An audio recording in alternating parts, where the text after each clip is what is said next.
sejauh ini memang dalam kasus ini sudah ada 5 tersangka yang ditetapkan oleh pihak kepolisian. Nanti kita akan gali lebih dalam lagi apa perkembangan terbarunya, tapi Kaya juga akan perkenalkan para narasumber yang sudah hadir di samping saya. Beliau merupakan pengamat gaya hidup dan juga penulis dari buku Jakarta Undercover, Mas Muammar MK. Selamat malam, Mas MK. Assalamualaikum warahmatullahi wabarakatuh. Waalaikumsalam warahmatullahi wabarakatuh.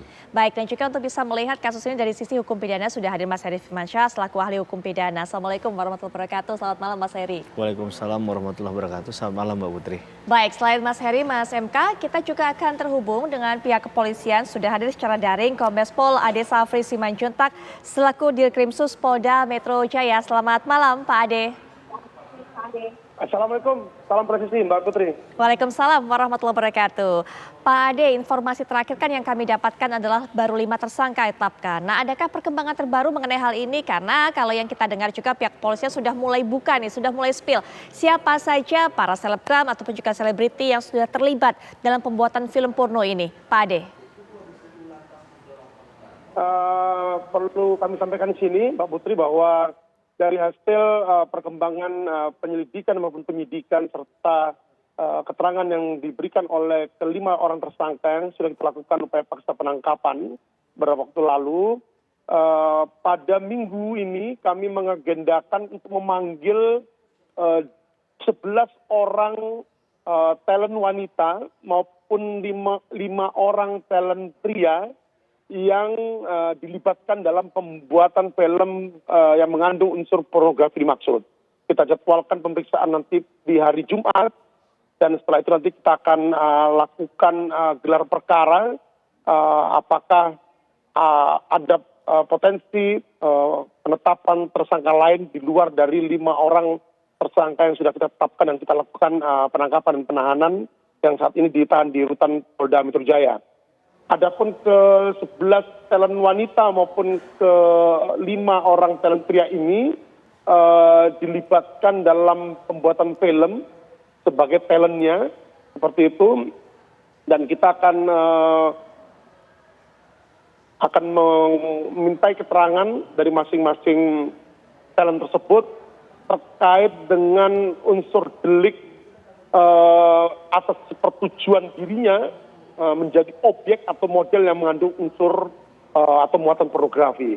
Seperti itu. Kemudian yang kedua, kami juga telah melayangkan surat ke Kominfo untuk memohon pemblokiran atas 3 website, yaitu https Kasbintang, Toge Film maupun Gosinema, yang mana dari 3 website dimaksud ditransmisikan, didistribusikan maupun dapat diaksesnya konten-konten ataupun informasi maupun dokumen elektronik yang bermuatan asusila ataupun yang mengandung unsur pornografi.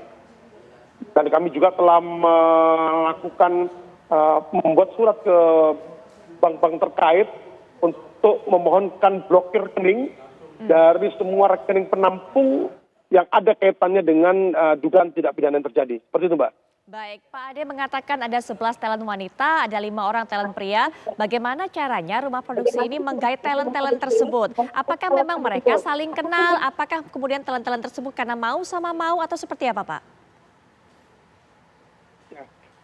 Jadi dalam merekrut talent-talentnya yang dilibatkan dalam pembuatan film yang mengandung unsur ataupun muatan pornografi ini, tersangka I yang merupakan sutradara maupun produser, termasuk pemilik dan yang mengelola serta menguasai akun website 3 website dimaksud, itu mendapatkan talent-talentnya dari jaringan yang sudah terbentuk di antara mereka, seperti itu yang pertama. Kemudian yang kedua, tersangka I ini juga mencari talent ini dari pantauan medsos yang dia lakukan untuk kemudian mendekati calon targetnya, seperti itu, Mbak. Baik, sehingga kemudian ditawari kerjasama, begitu ya Pak? Ditawari untuk bisa terlibat dalam pembuatan film ini. Itu yang dilakukan oleh pihak produser ataupun juga dari pihak pemilik dari rumah produksi ini. Nah, bayarannya kan kalau yang kami dapatkan, keterangannya sudah beredar di media, itu per orang mendapatkan 10 juta sampai 15 juta per sekali syuting ataupun per film, begitu ya Pak? Kami ingin mengkonfirmasi juga mengenai hal itu, Pak Ade. Ya, betul, Mbak. Jadi kisaran biaya ataupun yang dikeluarkan oleh sutradara I atau tersangka ini untuk membayar para talentnya ini ada di kisaran harga mulai dari 10 juta sampai 15 juta. Jadi tergantung dari seberapa besar pengaruh ataupun dikenalnya talent tersebut di masyarakat seperti itu, Mbak. Baik, Mas MK, kaget nggak sih melihat ini? Karena kalau masyarakat sih, waduh, di Indonesia ada ya produsen film dewasa, film esek-esek seperti ini. Tapi kalau Mas MK yang sudah lama mengamati undercovernya Jakarta ini bagaimana? Apakah memang sebenarnya ini sudah ada dari dulu? Kalau dari sisi isunya sih nggak kaget, karena sebenarnya industri film dewasa di Indonesia itu sudah ada dari lama gitu. Hanya memang ini soal volume sama soal besar kecilnya lah gitu ya. Kalau ini tergolong yang? Ini sebenarnya fenomena ini menjadi yang agak terkejutnya adalah karena ini rumah industri tergolong besar karena 120 judul itu lumayan besar dengan durasi 1 jam, 1,5 jam. Cuman kenapa pertanyaannya kemudian kenapa modus operandi marketingnya jadi jadul gitu? Karena jadulnya gini, di mana, Mas MK? karena gini, rata-rata kan gini, ini kan dia dari sisi modus operandi itu semacam dia kayak copy paste aja dari situs-situs porno yang ada di dunia lah ya gitu ya. Dia buka kanal, ini berani loh, hitungannya berani ya, buka kanal sendiri. Terus dia diposting di kanalnya itu dengan memperlakukan sistem keanggotaan kan, seminggu langganan sekian, sebulan langganan sekian, setahun langganan sekian. Dan menurut dari hitungan langganan itu juga termasuk murah sebenarnya kalau dibandingkan dengan misalnya perbandingannya kita bandingin misalnya dengan situs-situs porno yang ada di Amerika misalnya gitu. Ini jauh harganya gitu. Nah, saya sih sebenarnya nggak begitu khawatir dengan yang ini. Ini mungkin menjadi trigger bahwa orang supaya melek bahwa ada loh industri film dewasa di Indonesia, film porno di Indonesia tuh ada. Jadi jangan nggak orang biar melek juga gitu. Yang justru yang membuat saya khawatir adalah dan ini masif adalah bagaimana sebenarnya kreator-kreator mandiri sebenarnya. Kreator-kreator mandiri itu nggak perlu sutradara, nggak perlu modal besar, dia hanya berani modal dirinya sendiri, kemudian masuk ke ranah-ranah apa yang saya sebut sebagai bisa itu web, bisa itu platform atau apps gitu. Dan mungkin nanti dari pihak kepolisian pasti sudah mencium bau inilah, ada misalnya beberapa apps lokal gitu ya. Kita nggak tahu pakai server mana ya, tapi intinya tuh lokal, bagaimana dia dengan modus sedemikian rupa.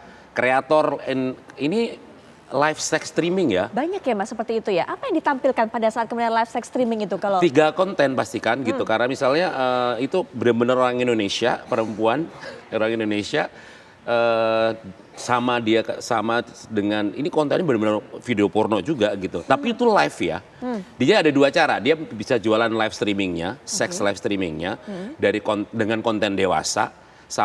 Yang melibatkan unsur ketelanjangan digital gitu ya, genital maksudnya seperti itu, sampai yang sifatnya itu jual video gitu, video porno itu kebagi 2 dalam ini yang sebenarnya lebih masif menurut saya. Ini lebih masif karena dia tidak SDM-nya kan nggak perlu banyak, jadi setiap orang bisa dan kalau yang saya perhatikan selama ini ya kita belajar dari kasus misalnya bagaimana dulu ada kasus OnlyFans itu kan kreator mandiri kan gitu. Betul. Ini yang lebih membahayakan gitu. Kalau yang kasus video porno Jakarta Selatan nanti kita sebutnya gitu. Ini partai besar istilahnya. Jadi dan kebetulan pakai modus yang jadul menurut saya gitu karena ranahnya bukan pasar gelap gitu, jadi lumayan gampang dicium gitu. Gampang terendus. Iya, Nah, Pak Ade nanti mungkin juga bisa diberikan tanggapan. Ternyata kalau Mas MK membuka, sebenarnya ada hal juga yang perlu dikhawatirkan begitu banyaknya kreator mandiri mengenai hal ini. Adakah kemudian penemuan ini bisa menjadi trigger pihak kepolisian untuk juga mencari mengendus para kreator mandiri ini? Tapi nanti Pak Ade, Mas Ade juga bisa berikan pandangan bagaimana langkah pihak kepolisian hingga saat ini, bahkan dilakukan juga pemblokiran rekening tentunya. Tapi nanti kita akan lanjutkan setelah jeda, kami segera kembali.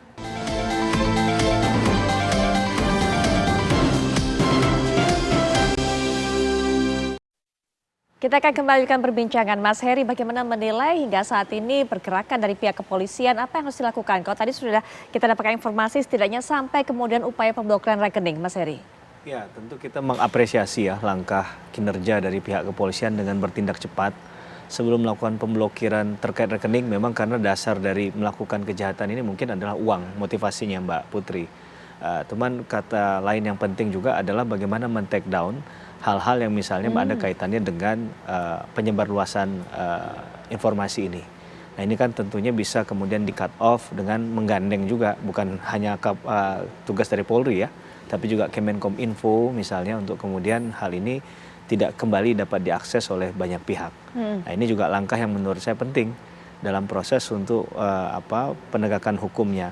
Karena kalau kita lihat ada 2 instrumen undang-undang yang dipakai di sini kan Mbak Putri. Ada Undang-Undang ITE 11 tahun 2008, 19 2016 kaitan dengan pasal 27 ayat 1 bagaimana orang itu dilarang untuk kemudian mentransmisikan, mendistribusikan hal-hal yang berkaitan dengan kesusilaan.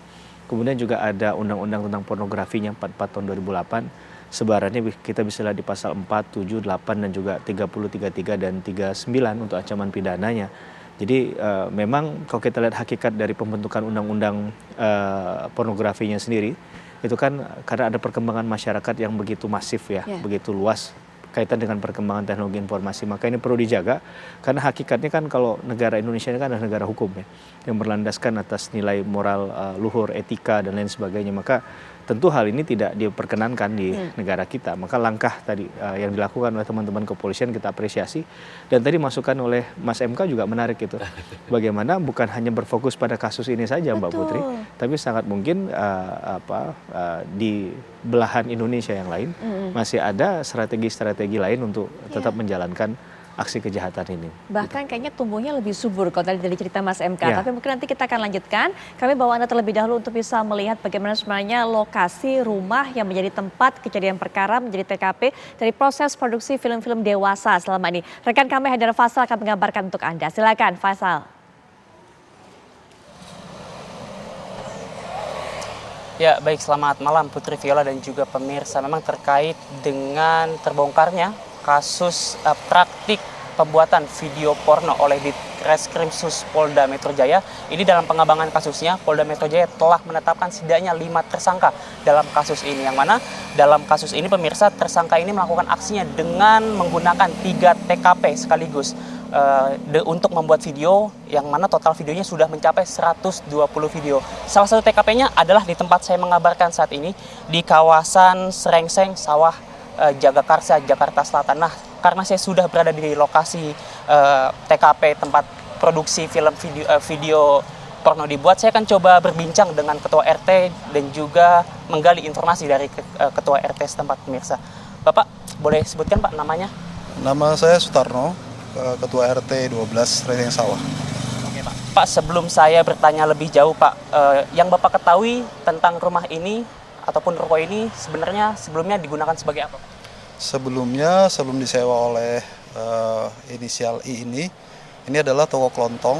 Nah, pada bulan Januari kemarin, akhir Januari, beliau minta izin kepada kita pengurus RT bahwa di ruko ini nanti ada kegiatan untuk syuting, untuk pembuatan iklan dan video pendek di YouTube dengan genre film horor saat itu. Maka itu kita kasih izin. Beliau minta domisili untuk kegiatan itu. Namun setelah saya minta berkas-berkasnya seperti KTP dan KK, sampai saat ini beliau belum bisa memberikan. Dalam praktiknya Pak, apakah kemudian ada laporan-laporan begitu dari masyarakat terkait dengan aktivitas di rumah ini Pak? Kalau laporan-laporan masyarakat, memang karena izinnya adalah untuk syuting dan pernah juga mereka mengadakan syuting di outdoor seperti di depan ruko ini dan di lingkungan kita. Itu syutingnya seperti biasa, syuting-syuting film-film yang seperti itu, film-film horor begitu. Jadi tidak ada hal yang aneh-aneh gitu. Tidak ada kecurigaan sama sekali Pak? Tidak ada, semua berjalan normal seperti biasa. Lalu pertama kali Bapak mengetahui bahwa ternyata rumah ini dijadikan sebagai produksi video porno, bagaimana Pak itu kemudian? Saya sangat terkejut sekali ya, sangat kaget karena tidak menyangka gitu. Awalnya izinnya seperti itu kok dijadikan hal seperti ini. Kalau kita tahu seperti itu, tentu tidak kita kasih izin, istilahnya seperti itu. Walaupun saya belum memberikan izin domisili ya. Terima kasih Pak atas pernyataannya. Ya pemirsa, itulah tadi pernyataan yang disampaikan oleh Ketua RT setempat. Memang dikatakan bahwa mereka sudah sempat meminta izin kepada pihak RT. Dan memang pemirsa, adapun dalam kasus ini para tersangka disangkakan oleh pasal Undang-Undang ITE dan juga pasal di dalam Undang-Undang Pornografi. Dan untuk para pemerannya pemirsa, ini nantinya sudah dilakukan pemanggilan oleh Polda Metro Jaya yang akan dijadwalkan dilakukan pemeriksaan pada hari Jumat yang akan datang. Untuk sementara demikian, Putri Viola, kami kembalikan ke studio. Terima kasih untuk informasi yang sudah Anda sampaikan. Kita akan lanjutkan kembali perbincangan. Pemirsa, kita juga tadi sewaktu break, saya juga ngobrol dengan Mas MK, Mas Heri. Ada satu hal juga yang ingin sekali kita ketahui dari Pak Ade, dari pihak kepolisian. Pak Ade, sebenarnya kemana kemudian video-video ini didistribusikan? Apakah memang hanya melalui aplikasi tersebut, ataukah memang ada penampungnya, Pak? Ya, jadi dari hasil TKP yang kita lakukan dan dari hasil penyitaan yang sudah kita lakukan di 3 rumah produksi dimaksud sejak awal tahun 2022, sejak beroperasinya 3 rumah produksi ini, berawal dari tersangka I itu awalnya membuat film-film yang bergenre horor maupun komedi. Namun karena di pasar kurang mendapat respon yang baik gitu, seperti itu, kemudian tersangka ini yang berperan sebagai sutradara, produser, admin maupun yang menguasai 3 akun website dimaksud, itu kemudian mulai memproduksi film-film dewasa yang bermuatan pornografi, dan sampai kemudian dilakukan penangkapan kemarin. Sejak kurang lebih 1 tahun beroperasi, tersangka ini dapat meraup keuntungan sebesar 500 juta rupiah. Adapun promot daripada penjualan terkait dengan konten-konten video maupun film ini itu dilakukan oleh tersangka melalui akun medsos Instagram, dengan menampilkan trailer seperti itu, kemudian nanti ada diarahkan website yang akan dituju apabila ingin menjelajah lebih dalam terkait dengan konten film maupun video yang dipromot lewat media sosial dimaksud. Nanti setelah calon pelanggan yang memasuki website dimaksud, nanti kemudian akan diarahkan untuk memilih menu berlangganan. Dari situ kemudian dari berlangganan itu akan diberikan lagi menu untuk pilihan paketnya. Ini terkait dengan sejumlah uang yang harus dibayarkan untuk berlangganan, baik itu 1 hari, 7 hari, 1 bulan, 3 bulan maupun setahun, dengan tarif yang berbeda seperti itu, Mbak. Dan nanti akan kemudian diberikan oleh tersangka ini username maupun password kepada calon pelanggan yang sudah membayar ke rekening yang 7 tadi, untuk bisa kemudian mengakses seluruh film maupun video yang diunggah atau ditransmisikan di website dimaksud. Seperti itu, Mbak. Jadi sejauh ini hasil penelusuran polisi, film-film tersebut hanya bisa dinikmati oleh mereka para pelanggan melalui akses di situs ataupun juga di website. Nah, Mas MK, kalau kita lihat jumlah produksinya 120 film selama setahun, kan cukup banyak ini, Mas. Apalagi durasinya masing-masing film 1 jam sampai 1,5 jam, Mas MK. Ya, ini agak menarik, ini menjadi fakta menarik juga gitu. Artinya untuk ukuran, makanya saya bilang ini kan PH dengan partai besar gitu. Artinya dalam kurun waktu setahun bisa memproduksi film 120 film dengan durasi 1 jam sampai 1,5 jam. Karena setahu saya ya, bikin film biasa aja susah. Apalagi ini bikin film tersusah, film porno gitu. Yang adegannya itu dari berbagai sumber gitu ya, bahkan cita-cita orang-orang yang terlibat di dalam itu, misalnya kelas dunianya gitu. Satu scene aja bisa makan 5 sampai 6 jam, bahkan iya gitu. Makanya untuk ukuran saya bilang partai besar ya ajaib gitu. Apakah ini murni misalnya durasi 1 jam sampai 1,5 jam itu adegan yang melibatkan urusan genital itu cuman 15 menit, selebihnya adalah storytelling, saya nggak tahu kan gitu. Apakah seperti apa gitu. Karena kalau ya ini agak menarik juga, karena juga apalagi misalnya tadi ada persoalan misalnya satu judul film para pemerannya dibayar 10 sampai 15 juta. Ini angka yang maaf banget kalau di industri film dewasa itu murah banget gitu. Ya misalnya dibandingkan dengan misalnya ginilah, ada beberapa kreator mandiri yang kemudian menjual video pornonya di beberapa platform gitu ya. Itu misalnya satu video durasi 10 menit aja gitu, sampai 10 menit aja bisa ngejual dari $10, $20, $30 gitu.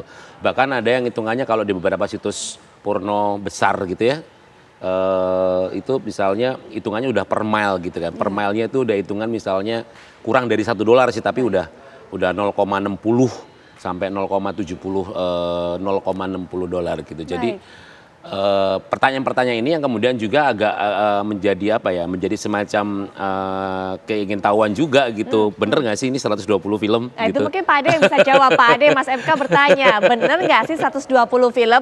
Apakah kemudian dalam setiap film itu justru lebih banyak cerita dramanya atau sebenarnya berapa persentase? Ada adegan-adegan mesum seperti itu atau adegan panas seperti itu, Pak Ade?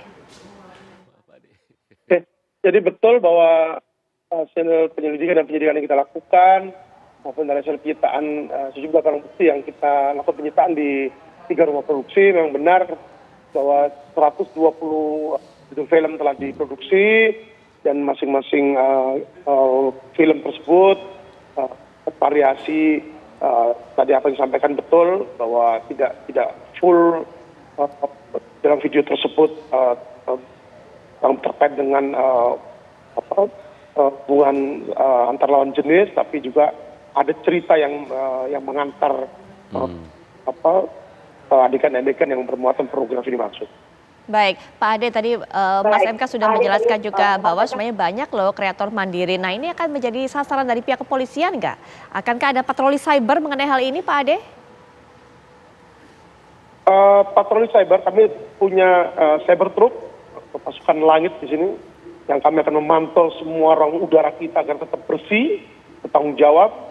Dan tadi apa yang disampaikan, kami mengendus ada modus terkait dengan live streaming, ini benar dan ini sudah masuk dalam sasaran penyelidikan kita dan nanti akan kita update hasilnya, Mbak. Cepat. Baik.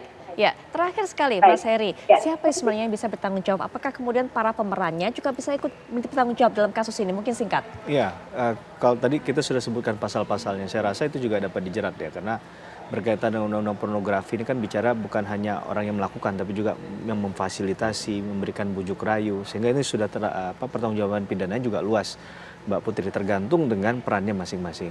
Nah, dalam pendistribusian kan masing-masing pasti punya peran. Nah, itu yang kemudian dikenakan pertanggungjawaban pidananya. Baik. Begitu, Mbak Putri. Ya, Mas Heri masih bersama saya. Nanti setelah jeda kita juga akan bahas kasus mengenai Rafael Alun. Tapi Mas MK terima kasih sudah hadir memberikan cerita mengenai hal ini juga kepada kita. Pak Ade juga terima kasih ya Pak sudah memberikan bagaimana perkembangan proses penyidikan yang dilangsungkan oleh pihak kepolisian. Nanti kita akan terus tunggu bagaimana pemeriksaan di hari Jumat ya Pak ya. Kita nantikan bersama. Selamat malam Pak Ade, selamat bertugas kembali.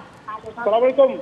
Salam presisi. Waalaikumsalam warahmatullahi wabarakatuh. Pemirsa, kita akan jeda sejenak. Saat kami kembali, kami juga masih punya rangkaian kabar menarik. Plus juga kita akan ulas bagaimana perkembangan hingga sejauh ini proses persidangan yang menjerat Rafael Alun. Saat lagi.